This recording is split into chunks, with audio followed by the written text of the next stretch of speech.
Form তৈরি করেছে ইন্ডিয়াকে বাঁচাতে। যারা এনডিএর বিরুদ্ধে লড়তে চায় তারা আমাদের সঙ্গে রয়েছে। যে এনডিএ কার্গিল যুদ্ধের পর কফিনের টাকা চুরি করেছিল বলে অভিযোগ, যে এনডিএ পুলওয়ামা ঘটনার পর অভিযোগ উঠেছিল উপরাজ্যপালের যে আসলে ডিপ স্টেট থিওরির টাকাতে পুলওয়ামা ঘটনা হয়েছিল, যার অরিজিনাল রিপোর্ট এখনো সামনে আসেনি, যে এনডিএ ট্রাম্পের পায়ের কাছে নতমস্তক হয়ে আমার দেশের প্রধানমন্ত্রীকে বাধ্য করেছে ইলন মাস্কের বন্ধু বান্ধব পরিবারের সঙ্গে ডিনার করতে, ট্রাম্পের কথায় যুদ্ধ করতে, ট্রাম্পের কথায় যুদ্ধ বন্ধ করতে, যে এনডিএ আমার দেশে এখনো অবধি 26 জনকে শহীদ করে দিয়ে চলে যাওয়া 4 জন জঙ্গিকে এখনো অবধি ধরতে পারলো না, ওয়ান্টেড বলে চালালো, যে এনডিএ এখনো একটা সংসদের যৌথ অধিবেশন ডেকে গোটা দেশের মানুষ সমস্ত রাজনৈতিক দলের প্রতিনিধিদের সামনে পার্লামেন্টে উত্তর দিতে পারলো না, যে বিজেপি নেতা বিজয় সাহা মধ্যপ্রদেশের মন্ত্রী বলেছিল যে সোফিয়া কুরেশি সন্ত্রাসবাদীদের বোন, এইটা বিজেপির লাইন নাকি এনডিএ নরেন্দ্র মোদী আপনার আমার সকলের প্রধানমন্ত্রী, যিনি নীরব ভূমিকা পালন করে শুধু মন কি বাত করলেন আর বিহারে ভোটের প্রচার করলেন, আর অপারেশন সিন্দুর সেনাবাহিনীর কৃতিত্বকে ভোট ব্যাংকের বিজ্ঞাপনে পরিণত করবার চেষ্টা করলেন, কিংবা আম্বানি অথবা আদানির মতন কিছু কর্পোরেট হাউসের হাতে এই সিন্দুরের বিজ্ঞাপনের ব্র্যান্ড ভ্যালু তুলে দেওয়ার চেষ্টা করলেন, তারা দেশের পক্ষে ক্ষতিকর।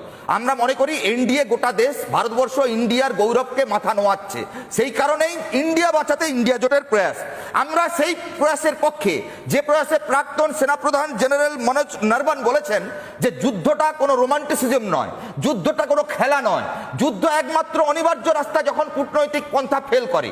আচ্ছা বলুন তো, গোটা বিশ্বের দরবারে ইন্ডিয়া জোটের প্রতিনিধিরা সবাই বিজেপির এমপিদের সঙ্গে কাঁধে কাঁধ মিলিয়ে গোটা পৃথিবীতে আমাদের দেশে রিপ্রেজেন্টেশন করে বলল পাকিস্তান সন্ত্রাসবাদীদের আশ্রয় দিচ্ছে, আপনারা পাকিস্তানকে বাধ্য করুন সন্ত্রাসবাদী কার্যকলাপে মদত দেওয়া বন্ধ করতে।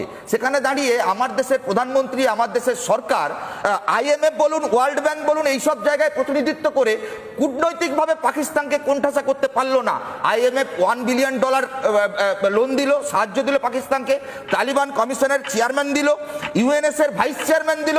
আমাদের দুর্ভাগ্য, আমি জানি না এটা ভারতবর্ষের ইন্দিরা গান্ধী, জওহরলাল নেহরু, অটল বিহারী বাজপেয়ীর ভারতবর্ষের এই রাজনৈতিক দৈন্যতা কিনা আজকে আমাদের তালিবানদের বন্ধু বানাতে হয়। আজকে আমাদের যে দেশের রাষ্ট্রপ্রধান বলে যে গাজাতে একটা বাচ্চা শিশু বেঁচে থাকলেও আমরা যুদ্ধ চালিয়ে যাব, সেই ইসরায়েলকে বন্ধু বানাতে হয়। যে বালুচিস্তান তালিবানদের উগ্রপন্থার বিরুদ্ধে ভারতবর্ষ গোটা পৃথিবীতে শান্তির বার্তা দিত, তাদেরকে আমাদের বন্ধু বানাতে হয়। আর আমার দেশের ডোকলাম হোক, অরুণাচল হোক কিংবা লাদাখ হোক, একটু একটু করে কিলোমিটার বিদেশের শক্তি দখল করে নেয়, প্রধানমন্ত্রী নীরব থাকেন। কে? Donald Trump. ইন্দিরা গান্ধী ছিলেন প্রধানমন্ত্রী, যিনি বলেছিলেন আমার দেশ সক্ষম সিদ্ধান্ত গ্রহণ করতে, আজ পেটা খেয়ে থাকবে ভারতবর্ষের নাগরিকরা, কিন্তু পাকিস্তানের সঙ্গে কোনো কম্প্রোমাইজ নয়, যুদ্ধ জিতে ফিরেছিলাম। আর আজকে কোন 56 ইঞ্চির প্রধানমন্ত্রী, যে প্রধানমন্ত্রী গোটা পৃথিবীর কাছে আমাদের সামরিক বাহিনীর মাথাকে নত করে দিলেন, ট্রাম্প ঘোষণা করবেন যুদ্ধ করবে কিনা ভারতবর্ষ, ট্রাম্প ঘোষণা করবেন দুটো দেশের রাষ্ট্রপ্রধান ডিনারে যাবেন কিনা। মহারাষ্ট্রের বিজেপি সরকার, বিজেপির দল ইলেকট্রাল বন্ডের টাকাতে দেখা গেছে দাউদ ইব্রাহিমের সংস্থার কাছ থেকে টাকা নিয়ে নির্বাচন লড়েছে। আমরা মনে করি এটা ইন্ডিয়ার গৌরবের পক্ষে বিপজ্জনক। আমি শেষ করব যে কথাটা বলে, দেখুন ধর্মকে ব্যবহার করে সন্ত্রাসবাদী কার্যকলাপ করবার উদাহরণ বহু রয়েছে। পাকিস্তান হতে পারে, বাংলাদেশ হতে পারে, ভারতবর্ষ হতে পারে। উদারপন্থী রাজনৈতিক প্রগাঢ়তার কথা যারা বলে তারা আক্রমণের শিকার হয়।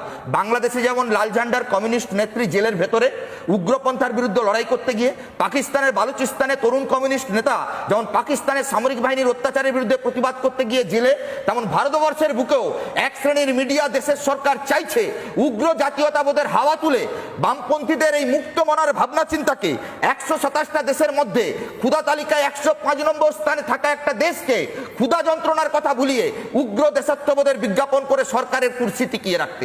আমরা বলছি সরকার আসবে, সরকার যাবে, আমার দেশকে রক্ষা করতে হবে, ভারতবর্ষের গৌরবকে বাঁচাতে হবে। আসুন সবাই মিলে দলমত নির্বিশেষে সেনাবাহিনীর পাশে দাঁড়াই, প্রাক্তন সেনাপ্রধানদের পাশে দাঁড়াই, সোফিয়া কুরেশি, ভামিকা সিংদের বীরত্বকে সেলাম জানাই, ঝন্টু আলী শেখদের স্মরণ করি। ধর্ম জাতপাত ভুলে দেশের গৌরব বাঁচাতে বিজেপি, এনডিএ, মোদির এই ধর্মীয় উন্মাদনা, দেশের দেশাত্মবোধের রাজনীতি করা বিজেপির বিরুদ্ধে দেশ রক্ষা করুন।